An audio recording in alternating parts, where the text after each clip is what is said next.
Welcome back, ladies and gentlemen, to another deep dive episode of Silo by Story Archives. I'm Mario Busto alongside the other host, Zachary Newton. Welcome back. Back with episode 9, titled The Safeguard. Now, many questions are going to occur between now and the next episode. Will we see the safeguard? Will we find out what it is? Is the algorithm unbeatable? Seems to be. Do we now know why everybody and their mother decided to run outside of Silo 17 all at the same time, which seemed to be the most brain-dead strategy of all time? What this show is teaching us is that everything has an explanation. From the random chalkboard with writing on it 2 episodes ago that Juliet sort of mindlessly erased, to the floating device that saved her life while she was about to drown, to the rope snapping very auspiciously early on in the season, I think episode 1. All these different things have had explanations. So I think we're going to also have an explanation for the things that we once thought were dumb. We even got an explanation as to the blood that was on the face of the guy we meet in the first episode, the leader of the rebellion. And we find out that that was Solo's father, Russell. Now... did Solo know that that was his father? I would assume so, right? Did it? Because it seemed like almost like the memory was absent from him, like it was some sort of trauma that he was still going through. But we find out that, in fact, he wasn't the shadow. It was just a father trying to protect his son.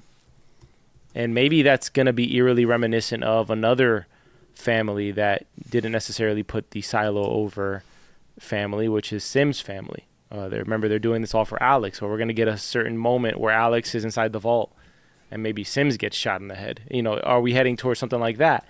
I don't know. There's just so many different directions that this thing can go in. And just when I was starting to get a little bit with the Juliet pacing and all of that, they reel me back in where Lucas completely saves this episode. I think the whole side quest or main quest of decoding Salvador Quinn's message and what it is has been the most fascinating thing of the season. We got a lot of answers in this episode. I think we found out what it is that haunted Mary so much, Mary Meadows, Judge Meadows, for those who are, like me, really bad with names. We got a lot of answers in that regard. So, yeah. Zach, what did you think of episode 9, your first impressions, and as we kick into this deep dive? Yeah, I mean, I started watching the episode, got a little over halfway through the episode, and I was just kind of like, slow's not the right word. It was a little boring to me. I think my least favorite part is, this ragtag group of kids in Silo 17 and, seeing that entire conflict come up and become resolved within a single episode. But yeah, no, you're completely right. Lucas did save the episode. This is the first episode of this season that has made me super excited for the next one coming up. And don't get me wrong, I love the show, but I've never been more excited for the following episode than I am right now. I actually had to hold myself back after watching this to not look up what the safeguard is. I do have a thought that came to me after I woke up the next morning of what it might be, but you never know. So, well, I would hold your horses on getting too excited for the finale, because how much are we reasonably going to cover in it? I think like the most we can hope for is, I think Bernard is probably going to die in the next episode. I think Sims or his wife ends up being in charge of the Silo at the end of this season. But I do wonder how much further we go with Lucas. First and foremost, is he going to climb back up that rope? Remember we used to make fun of how Juliet just, style? Oh, yeah. Just with no issues at all, just climbing easily up that rope. I mean, it's like an Olympic level feat. Is he going to be able to do that? Who knows? Maybe his one day working in the mines really trained his upper body. Yeah, I still haven't seen the dang mines. Honestly, ever see the where mines? the F are the mines, man? Like, where? Point to the mines on a freaking map. Maybe they don't exist. At the bottom. They might not exist. They're not at the. What do they do? Like, throw people in a cage, like Walker's wife, and it's just like, we're gonna make you think you were working in the mines, but you're really not working in the mines. Like, I don't know, but Yeah, it was funny watching Lucas go down to the very bottom and get down into that water. I remember, oh God, what was that episode, like 3 or 4 or something like that, from season 1, seeing Juliet hanging on the rope, terrified of all that water down beneath, and we're like, man, that looks so deep. It Yeah. was like 2.5 2 feet. feet, yeah, literally. Can you even open that door? Is it a door? Like, that's my question. It could be a door. Is it a door? Is it a pump? Is it just like something holding back a massive reservoir of water that, I mean, I guess I'll jump to my potential theory here is that, the safeguard might be drowning the silo, flooding it. Maybe that's all that's back there. Maybe it doesn't take you to a network of tunnels that leads you to other silos. But why? Like, I mean, I can't think of why else this thing would be here other than like it's a hidden kill switch or it's a secret path out. To be honest, there's more questions than answers at the moment, but it altogether was fascinating. Were you expecting that confrontation to happen between the algorithm and Lucas at the end, or did it catch you off guard completely? No, it caught me off guard completely. I thought it was just straight up going to be a door, and I thought we were going to see him explore and, like, I don't know, get out of the silo. Maybe not get into another silo, but at least get out of the silo. So it wasn't quite what I was expecting there, but I was satisfied with it. It was definitely interesting. He seems to have a plan. I mean, he says he's going down there to save the silo. What is he saving it from? Is there more to the code? I think one of the things we found out in this episode was he did take Sim's advice.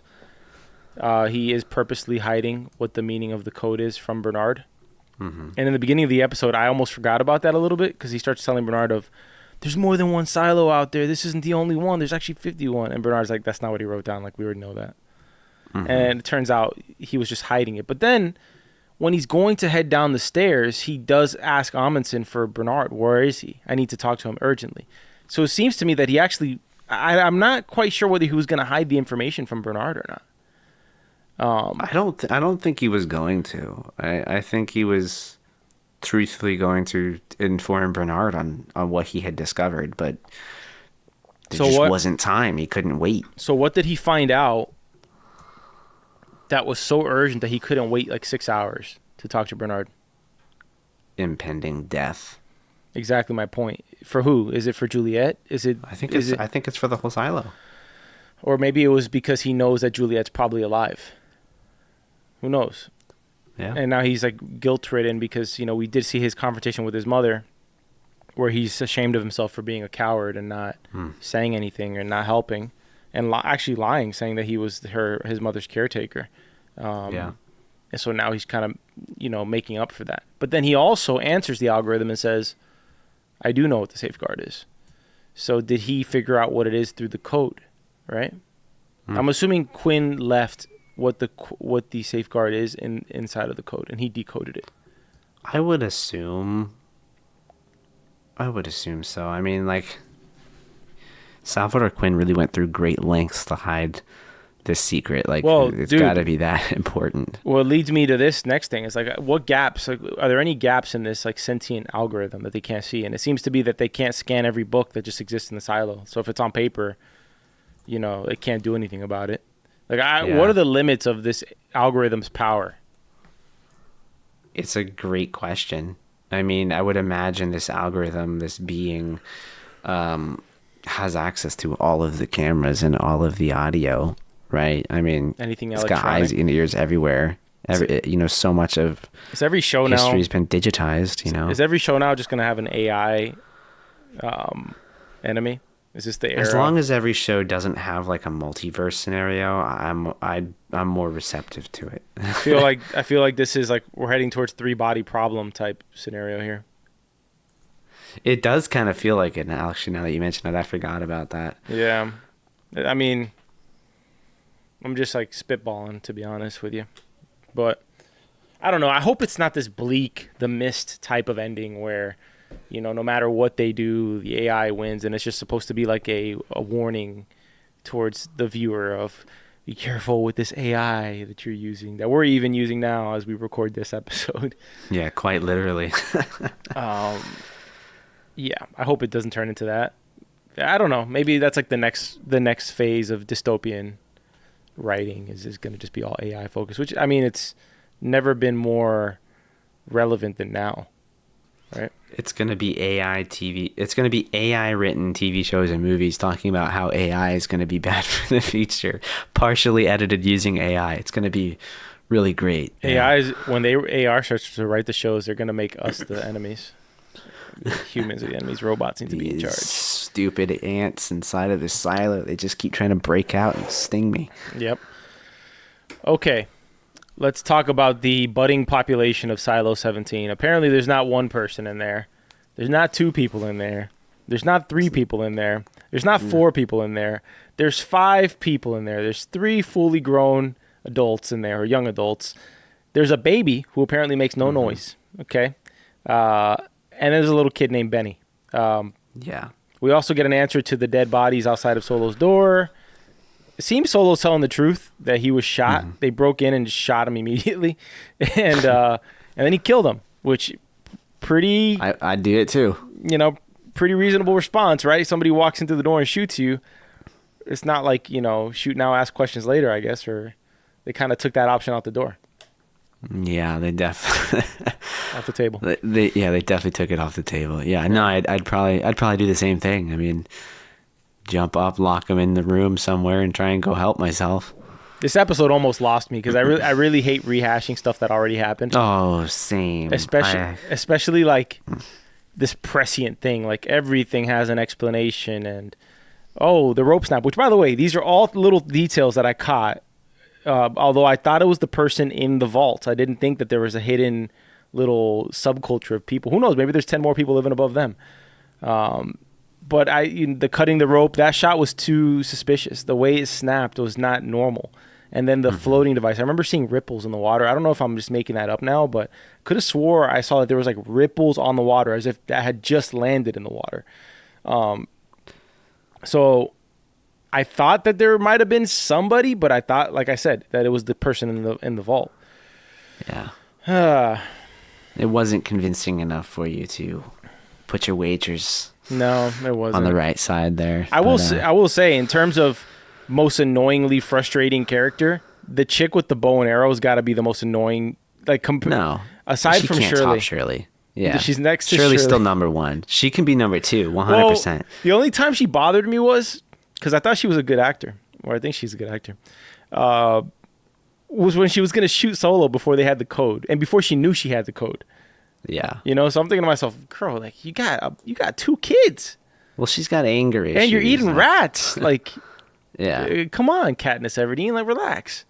I mean, I don't think you'd be in your right mind at that point either. I mean, she does have a baby, which also, by the way, I laughed out loud when she was like, I'm going to kill him if you don't have the code by the time the baby cries. I'm like, dude, it's a baby. I was thinking Trust me, that could be 3 hours or that could be 3 minutes. Yeah.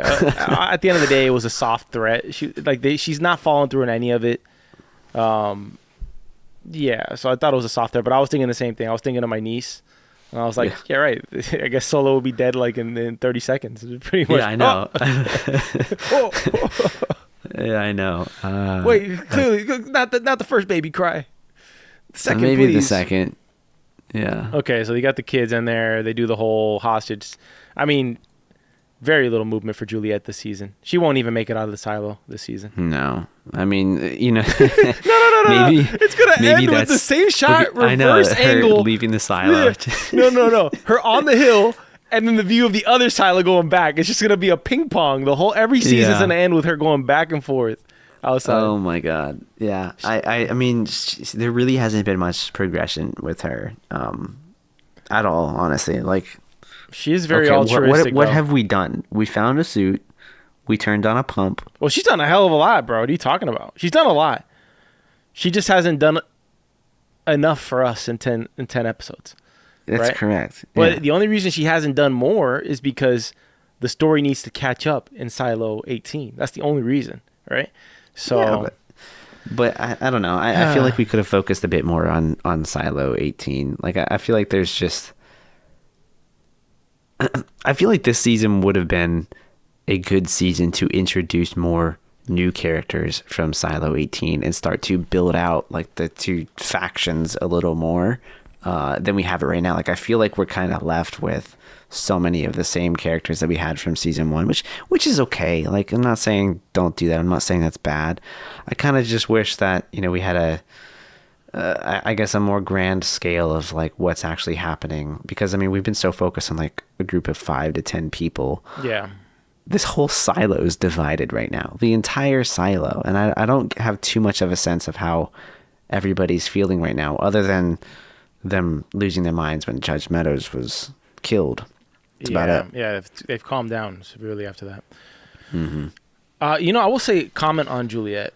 What's great about characters like Juliet, the reason like we love her and characters like her, is that they're altruistic and they don't change, right? Like you learn to expect, you can kind of guess and like learn their character of what they're going to do. What are the things that are beneath them? What are the things that they would never do, right? And characters like her, what's nice is that they don't betray what you know of them, right? So there's moments where Juliet can change from exactly the person we thought she was, right? Where we see her to be this person who sacrifices things, like she'll sacrifice her own self-interest for the good of the silo, even for a stranger. And in this episode, she finds the suit, and she could have dipped right then. She could have put the suit on, walked out the door. Totally. But she doesn't go that extra step further, which is the reason she's such a loved character. And I think that's like a common thread in TV shows, right? Is that you want those out of your characters. You want them to be not entirely predictable, but you want them to have like this code of ethics, right? Where, I don't know, I think it's just something about the hero's journey in that.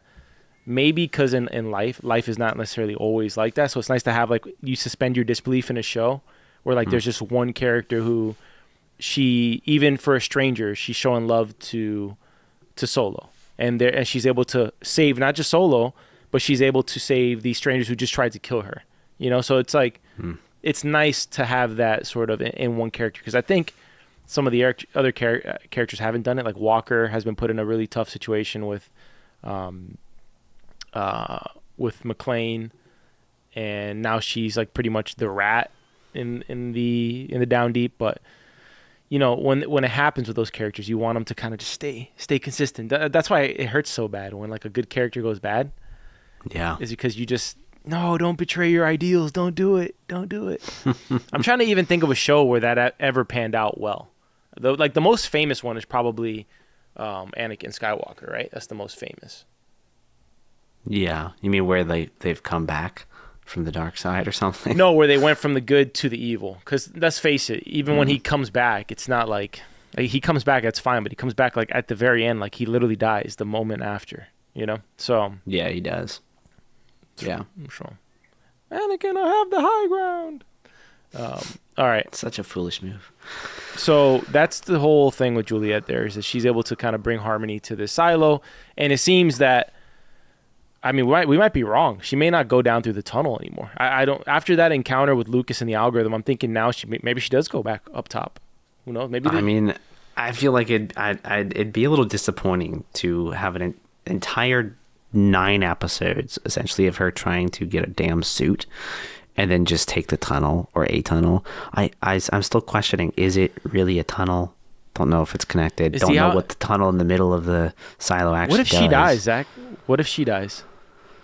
What if we talked about this in the instant reaction, but what if we talked about that poison cloud or whatever poisons these people when they get outside? What if the algorithm doesn't let her back in? It's a possibility.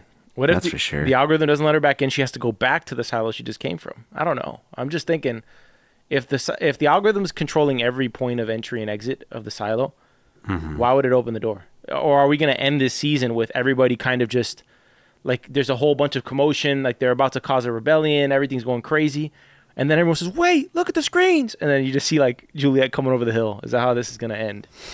And then it's just and then the music starts ramping up. I mean, if you think about season 1, I mean, it kind of just ended on a mic drop moment. Like, what happened? All I remember from the end of season 1 was she was sentenced to go outside. So there was like the farewells that were said, and she walks outside, and she walks over the hill. Everybody says, "Oh shit!" And that was the end of the season. Everything's all over the place though right now because she's trying to go back to warn everybody to not go outside, that they will die, right? Mm-hmm. Lucas is trying to save them from we don't know what, but we hear about this safeguard. We don't know what it is yet.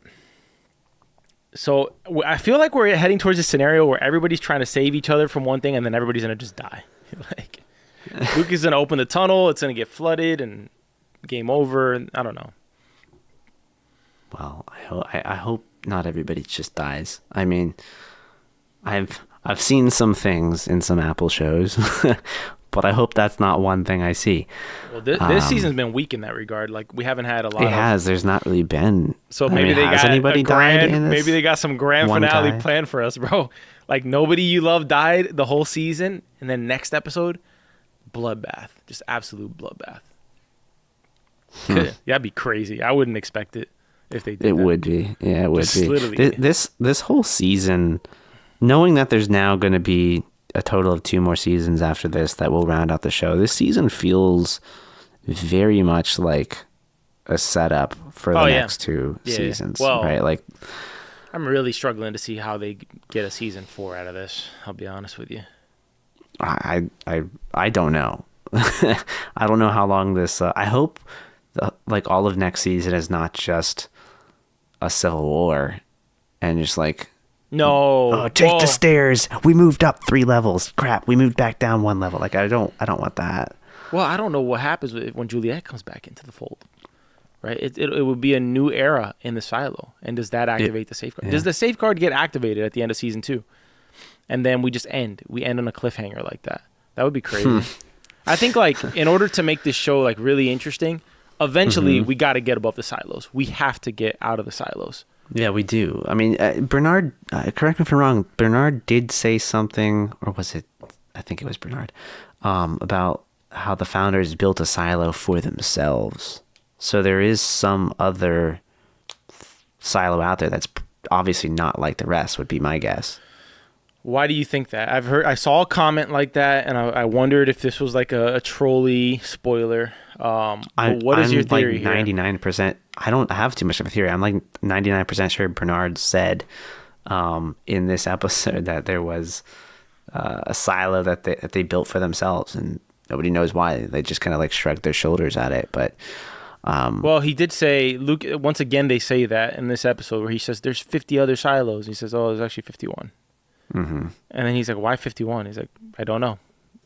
But there is a 51st one or a first one, right?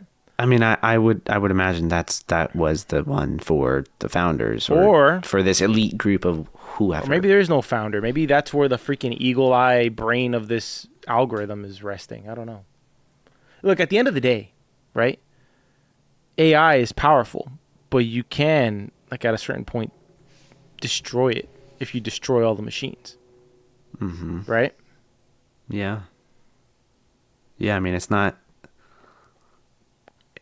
What was the word I was gonna say? It's not omnipresent, but I mean, it's just it's tied to something. Like you cut off the head, it'll die.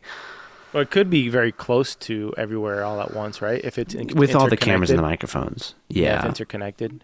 Yeah. But at the same time, like it's like everything's connected. Like it's not just like this floating being that's around. No, like it's got to be connected to servers and things like that. That was my thought, but then also my other thought is Quinn put a code inside of a book.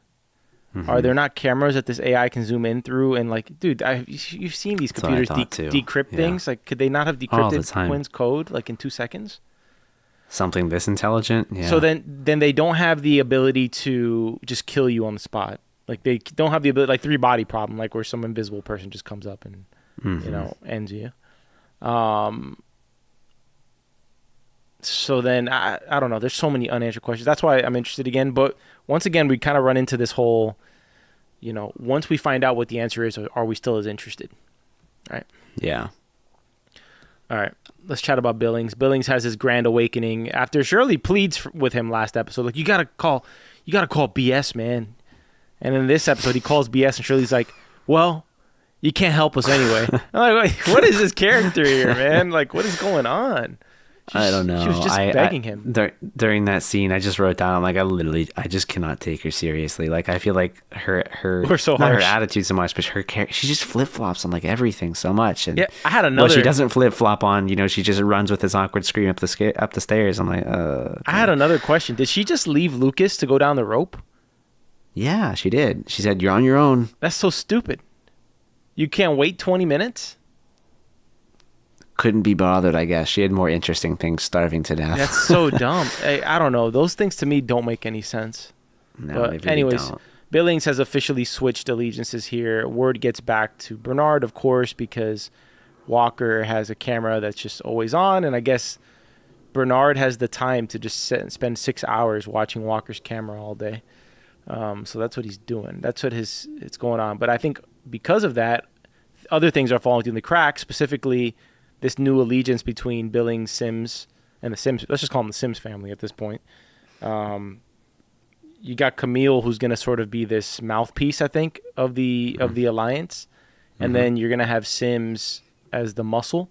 And then now there's just this grand plan for Sims to steal the Vault 18 key, which I think is kind of their way of a backup plan to save their son, if need be. Yeah. Which I'm still confused as to what is going on with their son. Is it so simple that he just has the syndrome? Or maybe there's just nothing special about him at all. And they just love their son and they're that just much. overprotective. Yeah, I mean, Yeah. maybe. Like, there hasn't been any focus on their son, really, in None. last season or this season. I mean, he's been present, for a couple episodes, but Well, his name is... there was nothing that made me sit there and think, like, I wonder what's wrong with this kid. Is there something, about his character that I should be paying attention to? I didn't pick up any of that. Well, his name is Alex. The first two letters of Alex are? A-L. Or the first two letters of the algorithm. Oh, my God. Was All right, moving on. Camille impregnated by the algorithm? Oh, no. What is this? Like some Matrix pivot here or something? I don't know. I don't know what's up with the kid. Is he that special? Like, what does he have? I don't know. I don't think he's that special. I don't think he's special. I just think he's... Well, that's a messed up thing to say about somebody's kid, Zach. I mean, I'm just kidding. I'll say it to his face. Bring him over here. Alex, come here. Just wanted to tell you, there's nothing special about you, buddy. You're not special. No, but seriously, there has to be some reveal of that he has either some birth defect. There has to be something. Because they're so... It's not that they're overprotective, even though they are, about the kid. Is that they're so extra about it that there has to be something to him. There has to be something that they haven't said yet, whether it's a health issue or... I don't know. No idea. Or maybe they just really want him to have a better life, to get above ground. Who knows? I mean, that's probably the best I could figure. I don't think there's anything super unique about him. I just think... Yeah. It's his parents being parents and being overly cautious and wanting the best for him. And that's about it. Rough episode for Alex's out here. Mm-hmm. Okay, so we passed Billings. Okay. Knox comes up with that idea, by the way, to approach Camille Sims, which everything is panning out really well for the Sims right now. They're going to, I think, be able to stumble their way into the most powerful position in the silo. Mm-hmm. Quote unquote, most powerful position. Let's talk about these randos in Silo 17. We meet Eater. There's not a lot of, are we going to get much more from these? They're like the next generation, right? They're beyond the rebellion. They were babies. Some of them weren't even born. They weren't even born during the rebellion. It was their parents, I think, must have been kids during the rebellions. Which means not everybody went outside. Correct. Right? So we also find out that Solo was a kid. He was like 12 years old when everything went down. And tragically, he saw his dad get shot in the head, which I kept on rewinding to see, did the dad like grab the gun to pull the trigger? Because when we first see that rebellion leader to start the season, he is like aghast at what he just did. And she says, what happened? What happened? It's like, I don't know. It just, the gun went off type of thing. So did he actually pull the trigger is my question. Because the way they shot it was so tight that you couldn't really even see too much. You could see his finger on the trigger. I didn't see the other guy's hand, Russell, go to the gun. But it was so odd to me that he would just shoot him in the head. Like, I don't know. I didn't pay close enough attention to that to see if he pulled the trigger or not. The safeguard had to have been activated. in that silo. That's what had to have been the impetus for how urgent everything was when it went down. But I could be wrong. I mean, if it was activated, then I think it's pretty clear the safeguard is, I mean, flooding the It has silo. to be flooding. So, yeah. You know what I didn't really love about, part of this, I don't know, like this whole reveal over everything. He shot him in the head. Like, I don't. Yeah, he did shoot him. We just rolled it back to watch crazy. The scene. He shot his dad in the head. The whole like reveal of like, oh my God, Solo was a kid. Yeah. That's how he was in the room with this other girl that he was fantasizing about. Like, I was like, really? Like, that was that. It didn't feel that significant or important to me. Like, when I saw the episode, I was like, well, I mean, he must have been a kid. These bodies are decomposing. I mean, I don't think I have more information than you do in the moment, but his eye is messed up too, right? Was his eye messed up in that flashback? Solo's? Yeah, let's see it in the glass. We'll take a look. We're rolling around 42 minutes and like 55 seconds or so. Okay. We should be able to see his eye right here. I don't see anything that appears messed up. It gives us it right there, close up. No, it doesn't seem anything's messed up. So something else happened later to him. I wonder if it had to do with when he got shot and attacked. No, because he was shot. He was shot in the stomach. He was shot in the stomach, but maybe he was punched in the eye. I don't know. Yeah, maybe he didn't mention that. But well, I mean, if I got punched in the face and shot in the gut, I'd probably just talk about being shot in the gut. I don't know. I was just thinking. Technically, he wasn't the shadow, right? Yeah, he was the son. Remember when Bernard swears in Lucas, he does like this whole ceremony in front of the algorithm. Mm-hmm. I wonder if it doesn't seem like Solo has that relationship with the algorithm at all. Does the algorithm even exist in that silo anymore? One would have to question whether it does or not. I feel like it has to exist in the silo, though it does feel like the algorithm's like dead in there. Like it's just like they turn the lights off. Well, that's kind of my point. Is like you got all these people. You got this one girl who can destabilize an entire other silo by herself. Mm-hmm. If it had any sort of ability to do something about it, you figure it would have done something, right? Maybe. Yeah. All right, let's talk about the secret affair going on between Kathleen Billings and Patrick Kennedy. The spicy, sex scene that goes on between these two in this episode. I'm just kidding, but we're like one episode away between it happening. I'm just kidding. Well, there's one episode left. No, I'm just kidding. None of that's going down. You do have to question the judgment of Billings to allow his wife to be in the room with somebody unattended, who's unstable. She's literally like undressing him and dressing his wounds.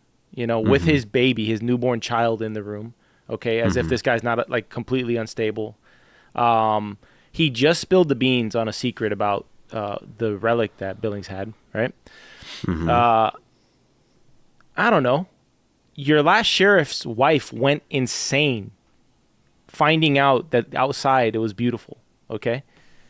Yeah. Patrick Kennedy seems to be wanting to try to make Kathleen Billings go crazy or get cabin fever or something, right?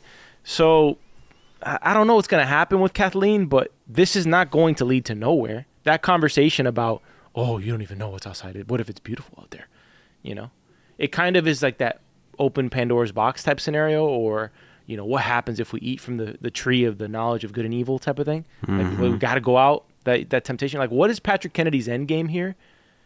And is it going to spell disaster for Kathleen? Because maybe it's not. I know people were commenting and emailing like, oh, well, Holston's wife lost her mind because she also like found out about the freaking birth control that was still inside of her, and then she couldn't have a kid. And well, what if Kathleen goes crazy because she wants her kid to have a better life?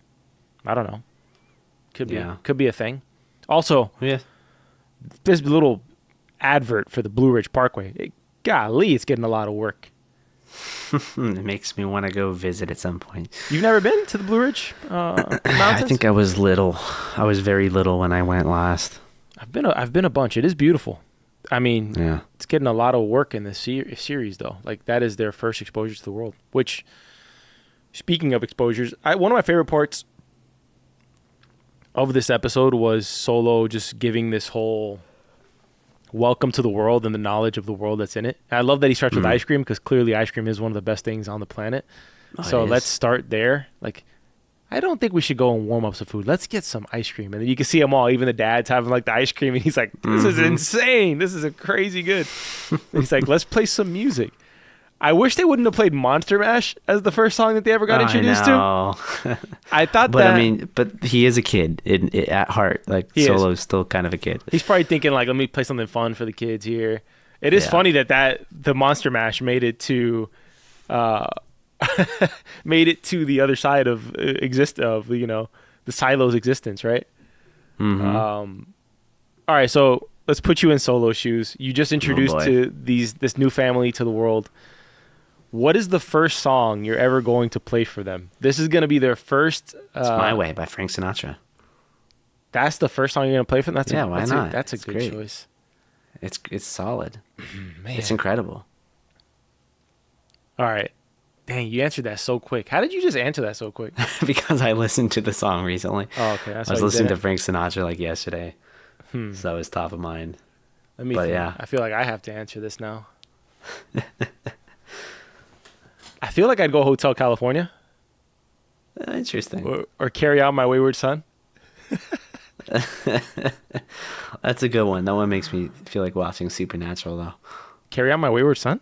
Yeah. Is that on? I don't watch Supernatural, so they got the licensing for that? I'm pretty sure they played it on there. I have to double check, but it feels like it. Like they're always playing I might play some rock music, like some classic rock music. Dean is always into it. I'd consider Bob Marley heavily. Three Little Birds. Sitting at the end of the world. Heck yeah. I'd play some of that. Bob Dylan, maybe. Fair. Don't Think Twice, It's All Right. That's a good. I feel like we should have done like a top 5 for this. Top 5 songs you'd show to them. And then the Beatles, maybe. I don't know. Maybe. Okay. Well, where do we go? We go to Lucas, who absolutely steals the episode here. At first, I thought we were going to get another filler, like, oh gosh, Lucas still hasn't decoded this book yet. He just mentioned something about the 50 silos. There's going to be, man, I really want to know. He must know what the safeguard is to answer that question. And we already said it's probably flooding. So does Lucas just go back up, Zach? Well, what is your thought here? Because we've already pretty much covered Lucas entirely in this episode. Does he just go back up top and silence his mouth like Meadows? Or what does he do differently than Meadows did and Quinn? I definitely think he goes back up. He's going to have to climb out of there somehow. Remember the algorithm's ultimatum. Before you answer this, the ultimatum was, if you tell anybody about what you've seen down here or this conversation, the safeguard will be activated. So what does he do now? What are the next steps for Lucas, Kyle? I don't think we're going to have a repeat of history, and history being nobody spills the beans on whatever this super secret thing is.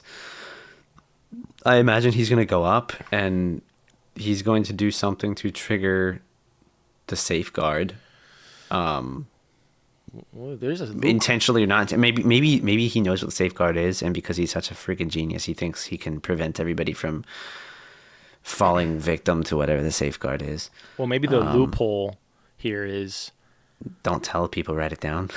Don't tell anybody. But no, I don't think that's the loophole. I think maybe everybody just has to listen to him, but he can't tell them.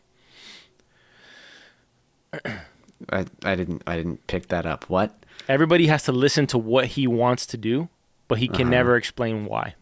Oh, yeah, okay, got you. So it's just follow my lead and don't know why. And he has to tell Juliet, because who has enough respect commanded other than Juliet to get everybody to fall in line?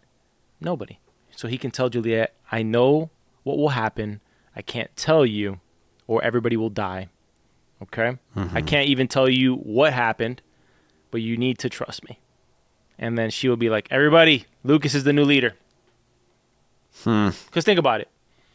could the algorithm be faced a little bit like a game of chess? It is a code, right? In some sense. Maybe you could solve it in some way. You know how people like game biohack an AI bot. people game algorithms for themselves all the time on social media and different things like that. They figure out the algorithm, and then these platforms adjust the algorithm, and you have to refigure it out on how to game it again. You know? Yeah. I mean, I do think in the next episode, I kind of think we will get that whole scene that you were talking about with Juliet just kind of walking over the hill again. What? I gotta pause you there. One of our commenters is gonna get really mad because I didn't let you finish your point. But you stumbled on some genius. You did say write it down. Technically, Quinn did communicate it by writing something down. That's true. Yeah. So, you might be onto something there, pal. Well, that'd be cool. We'll just blow some leaflets all over the silo again. Did you think it was smart for Lucas to leave the book with his family? Does Lucas die and then somebody goes to get the book because it's a common sense would be he left it with his mom?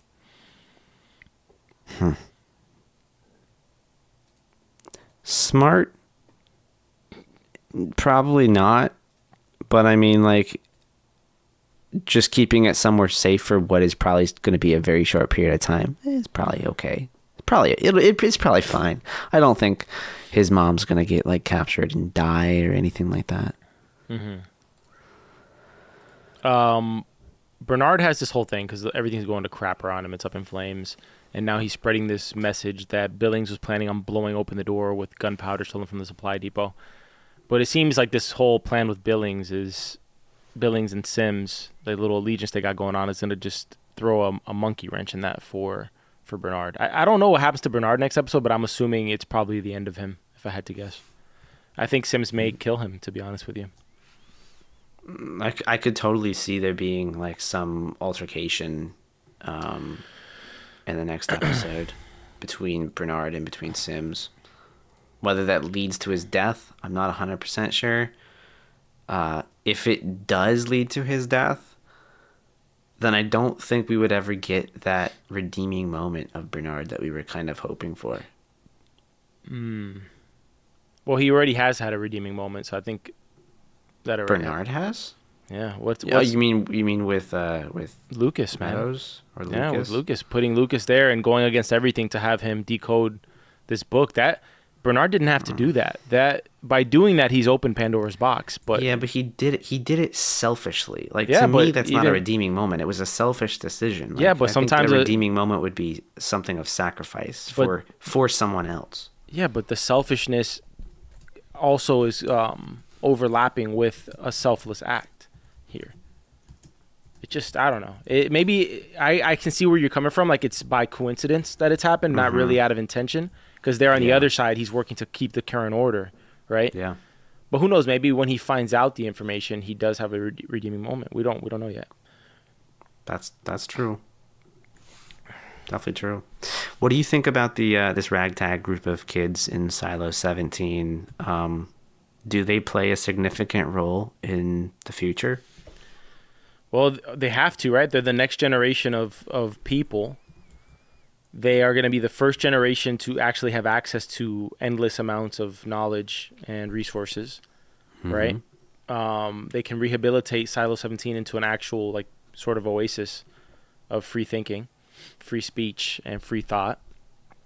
So I would assume yes. I don't know how much more of them we see in the series, but if the safeguard gets activated in Silo 18, what if everybody goes to 17? Who knows? Yeah. I kind of feel like maybe they were just established in the show because they're going to come in to help save the day and be like a secret weapon for Juliet or something. Not sure, pal. Not sure. A secret weapon, like them coming in like in the 11th hour type of thing. I don't know. Yeah, maybe, or it's just I don't know. I feel like they're a tool that Juliet may end up using at some point in the future. Somehow. I don't know how. Gotcha. Yeah. Somehow. We'll see. Well, we only got one episode to find out, right? And then another year to wait. Yeah. Yeah. Which, by the way, They should make both seasons 3 and 4 at the same exact time and then just release like a massive 20 episode banger. I Do it. wouldn't want them to do a 20 episode banger, but I would want them Well, to they'll do make it you at the wait same 2 time. years to finish the show. No, they won't do that. This might be back by November, dude. Okay. Before we get into some emails, first and foremost, I want to thank all the YouTube watchers out there. We have made it to phase 1 of the YouTube partner program. I know that sounds like a small feat, but it's a big one for us, so we hope we can keep on continuing the momentum. I also noticed that there's like 70% of you who watch the pod week to week but are not subscribed. So if you are enjoying the podcast, if we could just get like 30 to 40% of you to hit the subscribe button, we can hit to the next phase, which is to help monetize, help us create more content for you all, as this is a side passion that we'd love to turn into a full thing, a full-time gig. Aside from that, our Severance coverage begins next week. It releases Friday, so stay tuned for that. We're going to be doing maybe the same type of treatment that we're doing here, instant reaction and deep dive, shorty and a long one. And yeah, let's get into, we have one email today, and then we read the comments on the IR. I don't think we'll go through more of those, but we have one from Ryan Freemeyer. Hey guys, wanted to share a few quick thoughts I had about the last episode of Silo. It makes sense that the picture Billings has is the Blue Ridge Mountains. We're pretty sure the silo is located somewhere in Georgia, so that would explain the Georgia tourism book being in there. Agreed. It would make sense for why it's there. You know, people who are locals maybe who, you know, have fond memories of the Blue Ridge Mountains, that they would want that to be a memory that's passed down. We do see traditions that have been passed down. We even see Lucas's mother do some sort of like ceremony in her room or in her house in this episode. Which is definitely not something from the silo. That is a cultural thing that they brought in from outside the silo. 2, I went back and found a screenshot of Quinn's coded message. It is way too long for the game is rigged to be the only thing in there. That feels more like just the intro to me. Now that Lucas knows how to decode the message, we should find out what the full thing says this season. Yeah, you were right about that. By the way, this is emails coming from before the episode, so spot on there. And then the final theory is that Bernard will kill Walker. As well as McLean to reunite them. And then ends it with, thanks for the pod, guys. Looking forward to the last few episodes of the season. Likewise, thank you for tuning in. I don't think Walker's going to die now. I think that she probably survives this somehow. Yeah, I don't really see her dying in this at this point. Yeah. Like she's kind of playing a double agent right now. Yeah. Which is nice because, you know, I mean, I didn't really want to necessarily see her character die. I also didn't want to see her character be someone that just betrays everybody she knows and has loved for one person. So I'm glad that that's kind of been forcefully taken away from her in a way. Yeah, agreed. Yeah, it was like the further she was going, the less you were liking her, right? Yeah. I think it's only right that we do final predictions for the final episode, because this is the last time we're going to be able to talk with ignorance of what happens. So how do we want to do this? Do we want to just kind of say like one grand vision of how I think the season ends? I could do that, and you can kind of like differ from me if you have any differences. Yeah, let's do that. Okay, so it would be crazy to me. I want Juliet to go through the bottom, obviously, but that's not going to happen, right? Because it's completely flooded. So she has to come back over the top. I don't think we see a lot of Juliet next episode, other than a little farewell, and then we don't see her till the end. I do think the crap hits the fan in Silo 18. This fake plan that Knox is planning, right, that he plants at the end of this episode to the camera, I think that is going to be the core of which the episode's built around, at least for the Down Deep, right? That's going to begin the downfall of Bernard, I think, because he's going to be responding. He thinks he has them caught, right, with the supply depot raid that they want to do. Yeah. I think this is where we end up with Bernard probably getting apprehended somehow, or just a downfall of Bernard in some way. And then we have a showdown, a final showdown between Sims and Bernard, which leads to, this is tough, but I'm going to say it leads to Bernard's death, where Sims does end up with the key, but he also ends up with information that he didn't want to know, which makes him see Bernard in a whole different light. I also think that Lucas Jesus, what's gonna happen with Lucas? This is the most complicated one. I don't think Lucas does anything next episode with the information. Really? Not to a point where it affects anything going on in the next episode. I think whatever he has is for the next season. I think we end this with absolute disarray going on in the silo and Juliet coming back over the hill. And we end the episode, we end the season before she gets back into the vault. I have some crazy outlier predictions, but I don't want to predict Juliet's death. So I'm going to refrain from doing that. Yeah, I don't think Juliet's gonna die on the way back over. Man, what a horrible way to just She just falls waste down half and the dies season. at walking back towards the silo. That would be insane. It would be be memorable as hell, though. It would. It'd be memorable, but like, I mean, look, memorable's good. Yeah, you do want memorable, but you want to have some enjoyment when you look back on a show too. Yeah. I think that would just suck it all away for me. But there's not much I disagree with there in what you said. I think you're probably spot on with a lot of this. But I do feel like something has to come of whatever Lucas knows. Maybe he doesn't say the whole truth. Do you think he goes through the tunnel? Is my big thing. Does he go? No, I don't think he goes through the tunnel. I don't even know that it is a tunnel. I mean, I don't think it was something that ever opened up for any of the previous, heads of IT. Where they keep all their extra copies of Monster Mash on vinyl. Yeah, probably. If you tell anybody about this, Lucas caught him. Yeah, it's a little embarrassing, man. No, but I do think he says something about what's going on. I think we get more information as an audience about what this mystery is, but I don't know that it's going to be enough to trip the safeguard, if that makes sense. Like I don't know that whatever the outcome of him telling somebody something will be, I don't think happens in the next episode. Yeah. Interesting. But other than that, I think you're spot on. Let's do a famous segment of Dead or Alive. Oh boy! By the end of next episode. By the end of next episode. Let me pull up my notes so I can capture this. Okay. Let me know when you're ready. I am ready. Juliet. Alive. I'll say alive. Billings. Alive. Lucas. Alive. Bernard. Dead. Agreed. Robert Sims. Alive. Camille Sims. Alive Too. No. Walker. Alive. Dang. You think Walker's gonna survive? I think Walker will survive. I don't see a need or reason for her to die at this point. I don't think we would get some super dramatic self-sacrificial thing like where she kills herself because she finds out her love is murdered by Bernard or something. I don't quite see this show taking that turn, but I could be wrong.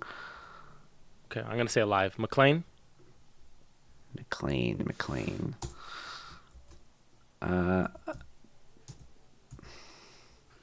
me think about that one for a minute. What's going on right now? You can't have Walker alive and McLean dead. Dead, yeah. So let's say McLean. Yeah, you're right. Alive. Shirley. I hope dead. Okay, dead for you. I'm gonna say alive. Knox. Alive. Damn, is everybody gonna live? Kathleen Billings. Alive. I just don't see her alive dying. too. Patrick Kennedy. Yeah. Dead. I'll take odds on that one. So you're gonna say dead. I'm gonna say dead out of whatever. Someone's gotta die. Not everybody's gonna live in this next episode, right? Yeah. I can't think of anybody else.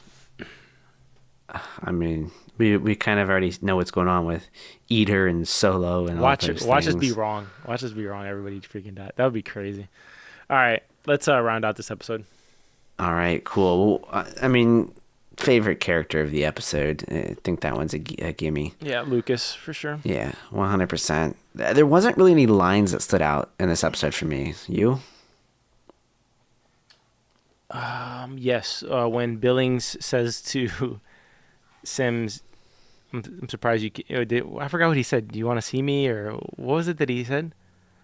And then Sims responds with, no, I came down 100 floors for nothing. Like, I actually like that. Like, that was good. I wanted to see your wife. Yeah. Yeah. How about favorite scene of the episode?